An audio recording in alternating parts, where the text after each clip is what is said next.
Tenéis que estar hasta arriba de... Pero hoy lo vamos a hacer desde un punto de vista un poquito diferente y lo voy a enfocar desde un aspecto que es el sistema visual para relacionarlo con la organización postural, la integración cortical del movimiento y con el desarrollo motor. Me gustaría abrir un poco camino sobre este tema del sistema visual, que lamentablemente pues no es un tema que esté muy estudiado por nuestra profesión, o venimos con muy poco bagaje de lo que significa, siendo que la construcción neurológica que vamos a ver necesita de la visión y nuestra postura se construye también gracias a la visión. El mensaje que me gustaría transmitir en este rato es que el sistema visual es base, es clave de nuestra construcción neurológica, y si es así, debería ser utilizado y empleado en la reeducación. Voy a hablar como en tres partecitas de la importancia del sistema visual en el desarrollo motor, luego hablaré de la organización postural y, por último, del papel que puede tener el sistema visual en la organización cortical del movimiento y lo que es la recuperación de lesiones o disfunciones que tratamos todos los días en clínica. Cuando hablamos de sistema visual, podríamos concretar un poco de qué estamos hablando. No solo hablamos de la información retiniana o de la información visual, estamos hablando también de una información muscular. La información muscular extraocular, junto con la información retiniana, son claves en la organización de esta información visual. Y lo que es esencial es que en la organización espacial, en la organización visoespacial, la información muscular y la visual tienen que ir de la mano. Por ello, vías visuales y vías propioceptivas comparten muchos puentes de unión. En el colículo superior, por ejemplo, para la orientación de cabeza, cuello y tronco, en la formación reticular para el control del tono o en el cerebelo. Hay formas y formas de mirar y hay formas y formas de visión también. De hecho, hay muchas vías de procesamiento visual, muchos caminos, y las áreas que gestionan estos caminos están entre sí muy relacionadas. Hoy me gustaría centrarme en dos aspectos principales que podría ser lo que sería la visión central y la visión periférica. La visión central respondería a la pregunta ¿qué? ¿Qué veo? ¿Qué detalles tiene lo que estoy viendo? Y es una base esencial de la percepción. Pero por otro lado tenemos también una visión periférica. Esa visión periférica nos está respondiendo a la pregunta ¿dónde? ¿Dónde está aquello que veo o dónde estoy yo? Y se sabe que esta información periférica de la visión es esencial en la construcción de nuestra acción. Y vamos a ver después un poquito por qué. Entonces, visión estaría en el aspecto de percepción y de acción como centro y periferia. De hecho, si hablamos de acción y percepción, sería un poquito complicado diferenciarlos claramente. Parece que está muy claro, ¿no? Una cosa es hacer, otra cosa es sentir, pero quizá no esté tan clara esta diferencia. De hecho, Berthoz llamaba a la percepción como una acción disimulada. Quizá podamos utilizar lo mismo con los aspectos motor y sensorial. ¿Hay realmente una diferencia clara entre motor y sensorial? ¿Está tan clara esa división o igual deberíamos aceptar una visión más integrativa de este asunto?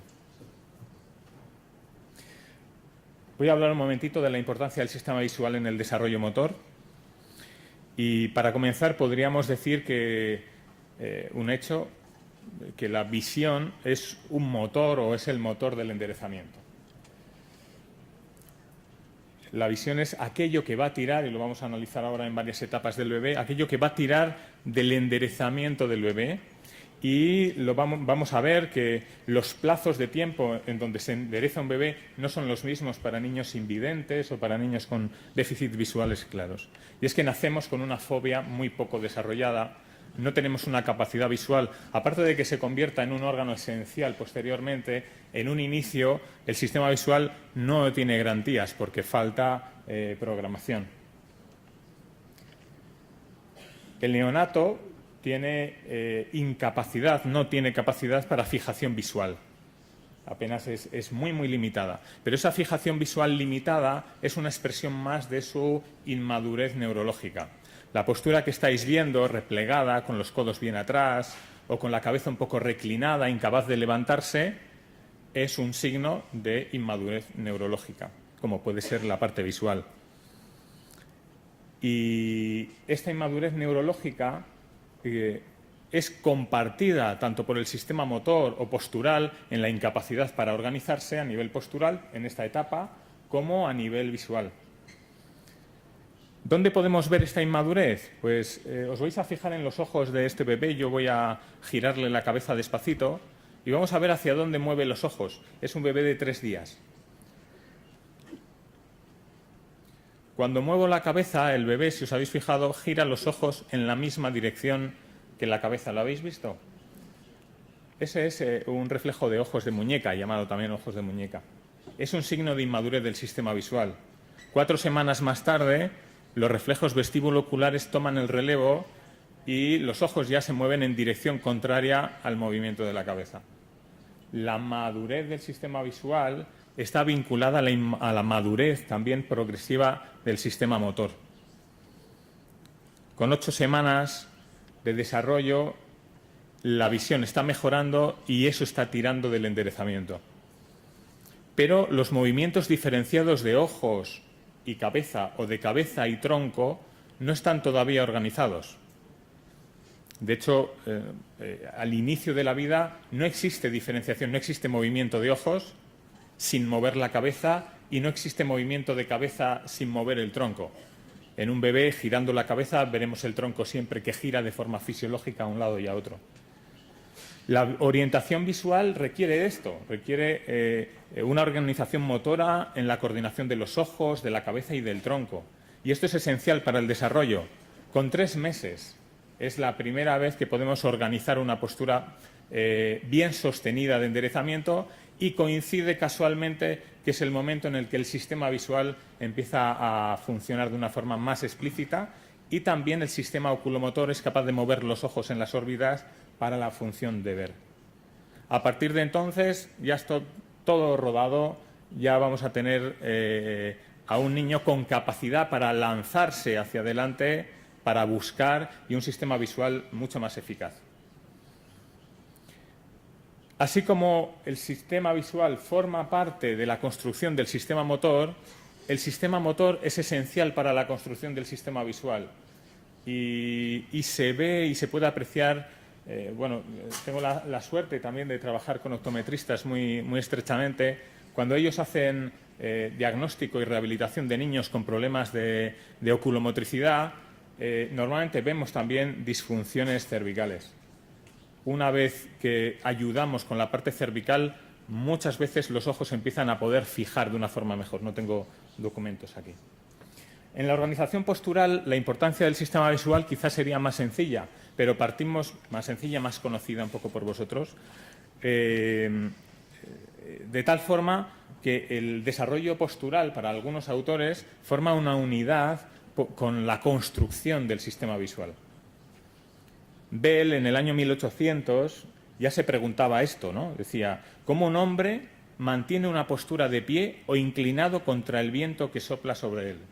Es evidente que posee una aptitud para reajustar o corregir toda desviación con respecto a la vertical. Y Bell ya se preguntaba, ¿qué sentido es este, ¿no? ¿Qué sentido es este? Yo creo que no vino a Zaragoza, porque entonces el viento que hace en mi ciudad, yo creo que hubiera tenido otro planteamiento un poco diferente. Postura y equilibrio. Eso es quizá, perdonad.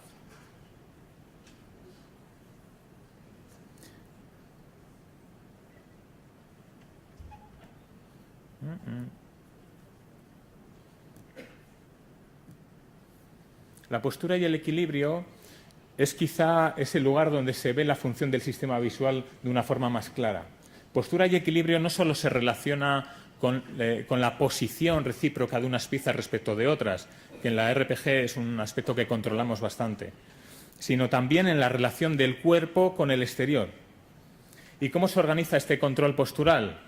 Pues se organiza para 2 objetivos principales. Por un lado, tenéis ahí arriba la orientación postural, o la navegación, también la capacidad de movernos en el espacio y, por otro lado, el equilibrio. La herramienta de ese comportamiento postural sería la capacidad de alinear la cabeza con el tronco y también de regular el tono muscular. Y este alineamiento de la cabeza tendría que ser con respecto a referencias internas, tendría que ser de acuerdo con referencias de apoyo, con superficies de apoyo, con el sistema visual o con respecto a la gravedad.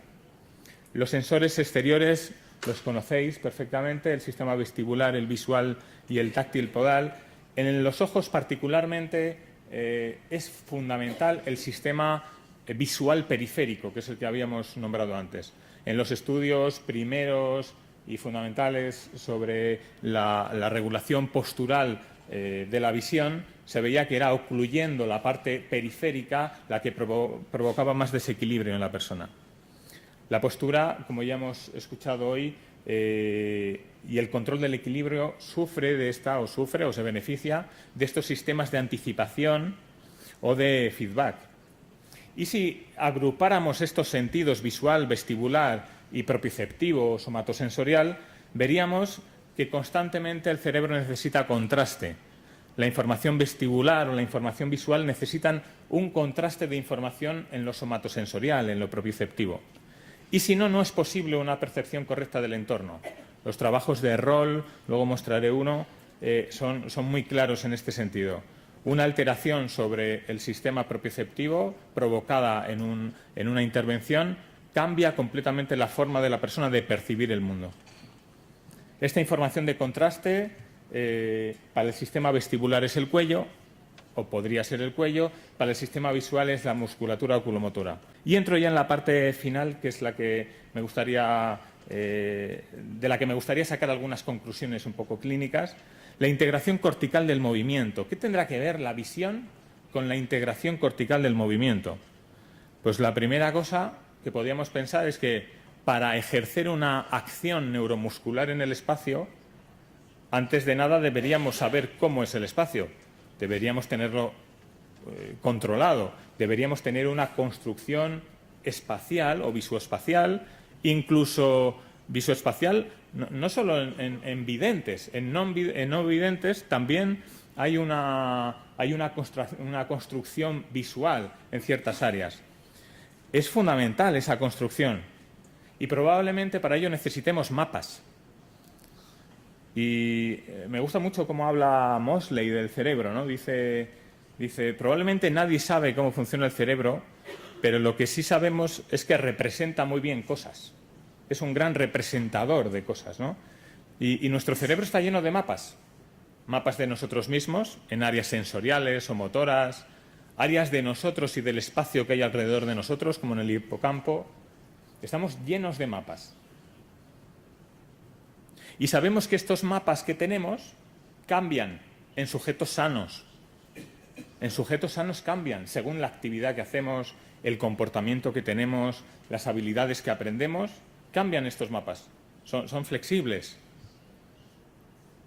La pregunta que nos podríamos hacer, y que ya se han hecho otros, después de un trauma, de una lesión, de una disfunción, de un periodo de inmovilización, ¿estos mapas cambian?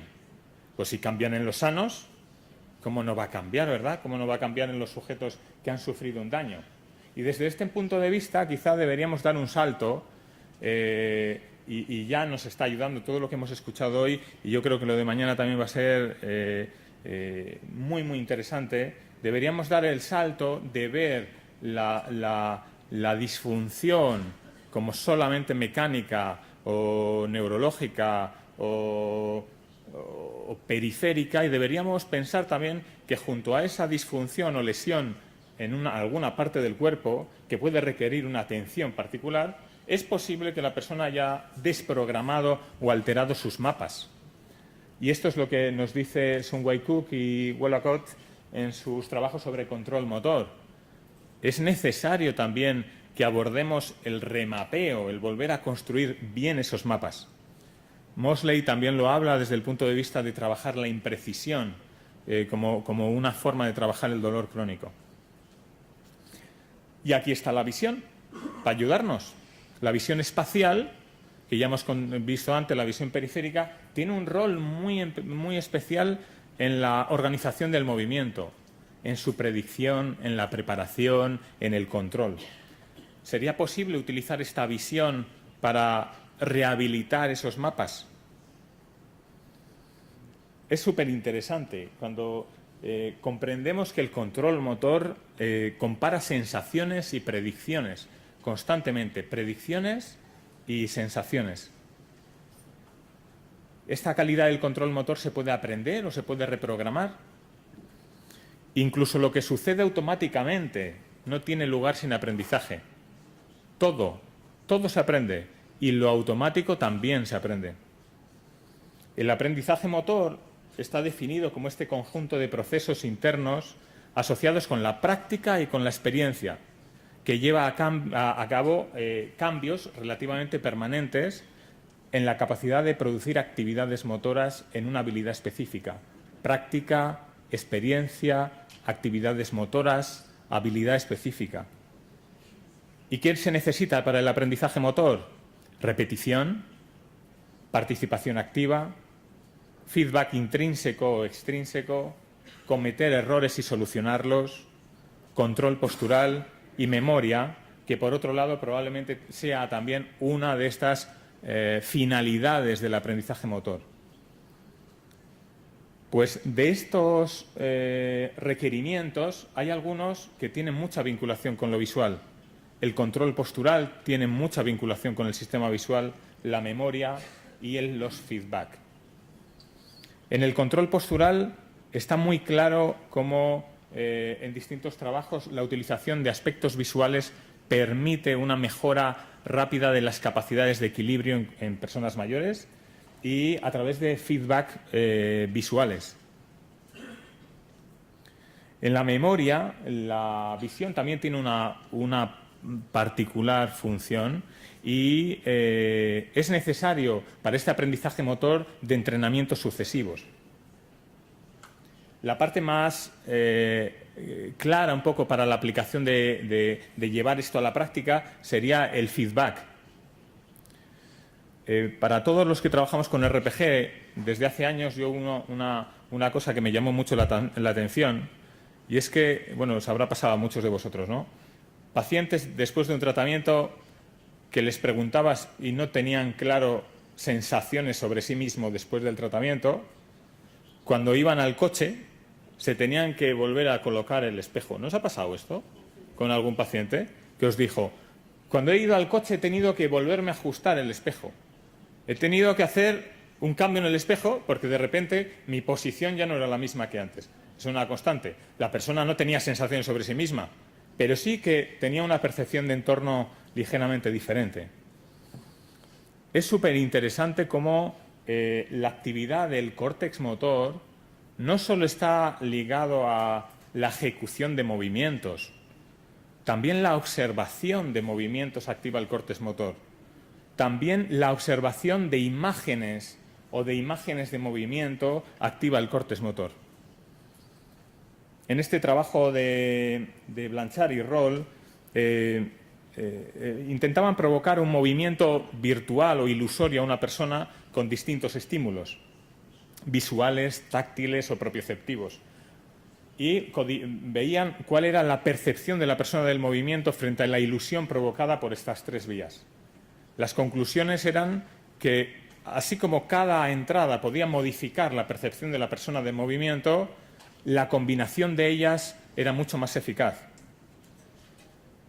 Cuando estamos haciendo integración después de un tratamiento, ¿por qué no utilizar las tres entradas? ¿Por qué no utilizar la entrada, obviamente la entrada propioceptiva? Y en este punto quizá no solo en cuanto a las percepciones de su cuerpo, sino en lo que propone Butler también como el que los fisioterapeutas deberíamos de ser lingüistas. Cuando analiza el tipo de expresiones que las personas tienen sobre su dolor. Por ejemplo, en mi práctica clínica a mí me gusta acompañar a las personas a que puedan hablar con distintas metáforas de cuál es el cambio que ellos sienten y que puedan construir mapas a través de palabras concretas. Y os propongo que lo hagáis la próxima vez que tratéis a alguien, como al final del tratamiento igual la persona dice, Y tú le dices, ¿cómo estás? Y dice, uy, ya me duele menos. Sí, y tú le dices, ¿y si no utilizas la palabra menos ni la palabra dolor? Por ejemplo, ¿te sientes más? Sí, que me tira menos. No, pero si no utilizas la palabra tensión, porque para hablar de dolor, ¿no os habéis fijado que las personas tienen un vocabulario así, como un diccionario? Me tira, me quema, me presiona, Pero para hablar de liberación, no tienen. Tienen que hablar de su dolor en términos negativos. Eso es lo que llamamos construir mapas, o lo que yo llamo construir mapas. Mapas corticales. ¿Por qué no utilizar el tacto? En este caso es muy sencillo porque el pie está en el suelo, pero el trabajo de Rubén con la integración sensorial da pautas muy interesantes para la utilización de estímulos táctiles en la reprogramación de esos mapas. ¿Y por qué no utilizar la visión? Y podríamos utilizar la visión de dos tipos. Una visión directa, contra espejo, y una visión cruzada que vamos a analizar, que es el feedback a través del espejo. Y esto es realmente apasionante, supongo que lo conocéis de alguna forma, los trabajos con terapia de espejo o con feedback de espejo, ¿no? Entonces, numerosos trabajos muestran cómo el trabajo de una mano que se entrena delante de un espejo y la persona deja la otra mano reposada detrás del espejo, o sea que lo que está viendo en el espejo es la imagen de la que se mueve, produce beneficios no solo en el lado entrenado, sino en el lado no entrenado. Y estos beneficios son en velocidad, en precisión, en coordinación. Y no solo se ha aplicado esto, por supuesto hay muchos estudios en stroke o en accidentes cerebrovasculares, en hemiparesias, pero es que se ha aplicado en personas sanas, haciendo que una mano fuera más hábil, su mano izquierda en diestros, que la mano fuera más hábil para distintas tareas. ¿Cómo voy de tiempo? Termino ya, me queda muy poquito, ¿vale? La convergencia de la evidencia, los numerosos estudios que van saliendo, nos sugieren que el feedback visual, y en este caso por espejo, que es un feedback cruzado, puede ser utilizado para la recuperación de personas que tienen daños o alteraciones motoras en una parte del cuerpo. Aunque se ha empleado mucho con aspectos como accidentes cerebrovasculares, ¿por qué no la podemos utilizar para otras disfunciones que podrían ser incluso menores, ¿no? Hay tres hipótesis sobre esto. ¿Por qué funciona? ¿Por qué esa mano que se queda detrás del espejo recupera función, calidad, coordinación? ¿Por qué funciona? Tres aspectos, tres hipótesis. La hipótesis de la atención, en cuanto a que el aprendizaje motor requiere de atención y es uno de los es una de la gasolina o del fuego del aprendizaje motor. Por otro lado, que el córtex motor se facilita en los dos lados, tanto en el que está viéndose como en el que está detrás, y esto nos hablaría de un nuevo tipo de neuronas en espejo, porque es como si una parte del cerebro, en su control motor de una parte del cuerpo, quisiera copiar en la otra parte del cerebro ese funcionamiento. Sería otro tipo de neuronas en espejo, ¿no? Podría ser. Fenomenal.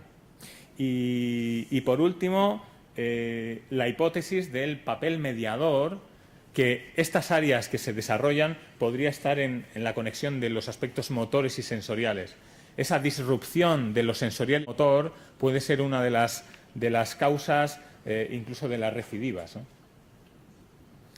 La visión, y sabemos que incluso ha sido utilizada en el tratamiento del dolor crónico y que la utilización de imágenes tiene efectos muy buenos sobre síndromes regionales complejos o miembro fantasma. En este protocolo están, en los trabajos de Mosley, también se utiliza la terapia de espejo como una intervención, quizá un poco potente, o sea que habría otras intervenciones menores para trabajar el dolor crónico, pero muestra una eficacia en su intervención. Impresiona, ¿no? ¿Un poco? A mí me impresiona cuando lo veo. Y termino con mi mensaje, que es mi conclusión también. Si el sistema visual es una clave de nuestra construcción neurológica, ¿por qué no utilizarlo más y de una forma más creativa en reeducación y en el remapeo de patrones motores más correctos después de recuperar una patología? Y muchísimas gracias.